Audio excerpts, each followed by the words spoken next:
Everyone in the lobby stared as the elevator doors opened, and the young man who had lost everything just hours earlier froze when he realized who stepped out. The girl he had helped, the girl he had sacrificed his dream for, the girl who unknowingly destroyed his chance. Except now she wasn't dressed like the shy student he saved. She walked out in a sharp black suit, security around her, and everyone whispering the same words, "That's the CEO's daughter." And suddenly, his world flipped again. Evan Carter had been waiting for this day for 3 long years, a lifetime opportunity. An interview at Ridgeway Technologies, one of the largest companies in the city. He had prepared through sleepless nights, sacrificed time with friends, taken extra courses, watched every interview tutorial, and even practiced answers in the mirror until his voice cracked. This job meant stability. It meant helping his mother pay medical bills. It meant finally stepping out of the shadows of financial struggle. That morning he left home early, fresh shirt, polished shoes, file in hand, and hope burning quietly in his chest. He took the subway, then walked the final blocks to the company headquarters. But fate had decided to test him. Halfway across the street, just minutes away from the building, he saw a girl, maybe 20, nervous, carrying books, step off the curb distracted. A fast-moving car sped around the corner, and she didn't see it. All Evan needed was 1 second to choose. The interview, or the girl. His heart made the choice before his mind could. He dropped his file, sprinted forward, and yanked her back just in time. The car swerved, honking angrily, disappearing into traffic. The girl gasped, trembling, "Oh my God, I didn't see it. You saved me." "It's okay," Evan said, breathless. "You're safe." Her hands shook. She looked like someone who rarely stood alone outside, shy and fragile. "I'm so sorry. Did you get hurt?" "No, I'm fine." He smiled gently. "Just next time, look up before crossing." She nodded, still shaken. "What's your name?" "Evan." "I'm Lily," she said softly. I don't know how to thank you." But Evan didn't wait to hear more. He remembered the time. He sprinted toward the building, heart hammering, praying he wasn't too late. When he reached the 17th floor, the receptionist gave him a polite, tired smile. "You're Evan Carter, right?" Yes, I'm so sorry. There was an emergency. I understand." She typed something on her screen. "But I'm afraid your interview slot passed. The panel has moved on." His heart dropped. "Please, can I just speak to someone? Explain why." She hesitated, sympathetic. "I'll check." Minutes crawled by. Evan watched the hallway where other applicants entered smiling and left hopeful. Finally she returned.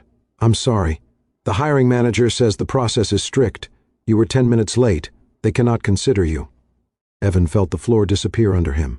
10 minutes. 10 minutes cost him everything. "Thank you for trying," he whispered, voice barely holding together. He stepped back into the elevator, feeling emptier than he had in years. He walked outside slowly. The city felt louder than usual. His dreams felt smaller. He sat on a bench outside the building, staring at the sky, fighting the ache rising in his chest. "Why am I like this?" he whispered. "Why do I always have to choose what's right even when it ruins everything?" He laughed bitterly. Helping someone shouldn't feel like a punishment. Just then, a soft voice broke his thoughts. "Evan," he turned, and froze. It was her. Lily, the girl he saved. Her eyes widened when she saw his expression. "Are you okay? You look upset."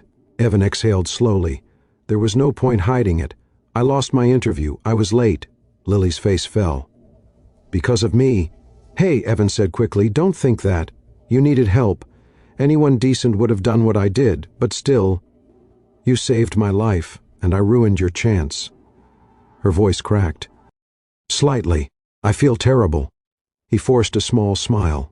"It's all right. Maybe it wasn't meant to be." Before he could say more, a black car pulled up to the curb. 2 security guards stepped out. Lily's posture changed, straight, formal, almost nervous. One guard approached her. "Miss Lily, your father is waiting upstairs. The board meeting is about to start." Evan blinked. "Miss Lily, board meeting, security?" He slowly turned to her. "Who exactly is your father?" Lily bit her lip. "I didn't want to say it earlier. People act differently when they know." "Know what?"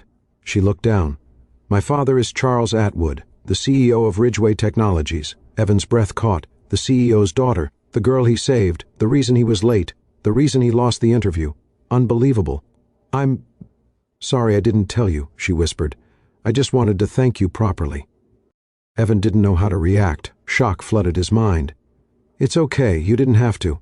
But Lily stepped closer, determination replacing her shyness. Evan, come with me. What? Why? You didn't deserve to lose your chance, especially not because you saved me. He shook his head. I don't want special treatment. It's not special treatment, she said gently. It's justice. Before he could protest, she took his hand and pulled him toward the building. Security didn't question a thing. They took a private elevator straight to the executive floor. Evan felt completely out of place. Marble floors, huge windows, expensive artwork. Lily knocked on a large glass door. Dad, can I come in?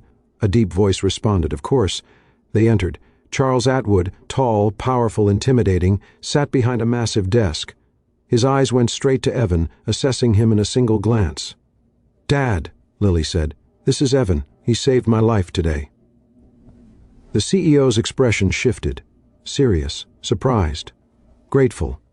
He did? Charles asked quietly. Lily nodded.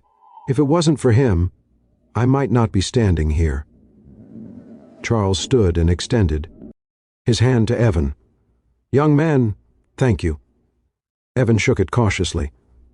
I'm glad she's okay, sir. But Lily wasn't finished. And because he helped me, he missed his interview. Charles's jaw tightened. Is that true? Yes, Evan said honestly. I was a little late. A little? Lily protested. 10 minutes, Dad, and for a reason that saved someone's life. Charles looked at Evan with new respect. Young man, he said slowly, I don't need 5 managers to tell me what kind of person you are. Evan swallowed hard.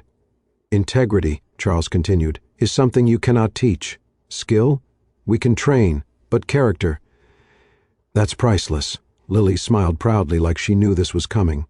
Charles nodded once. Evan Carter, consider yourself hired. Evan froze. What? Sir, are you sure? I'm very sure, Charles said. And I need people like you on my team. Lily grinned. Told you. Evan felt his throat tighten. A mix of relief, shock, and gratitude washed through him. He had lost the opportunity, but fate returned it in a way he never imagined. As they left the office, Lily walked beside him. You know, she said softly, I think some choices we make, even the painful ones, come back as blessings. Evan looked at her, warmth touching his eyes. Maybe you're right. She smiled. And maybe today wasn't the day you lost something. Maybe it was the day you gained something better. Evan didn't know what the future held, career, life, or maybe even new connections he never expected. But one thing was clear. Doing the right thing had never been a mistake. Not then, not now, not ever. And that was the real beginning of everything.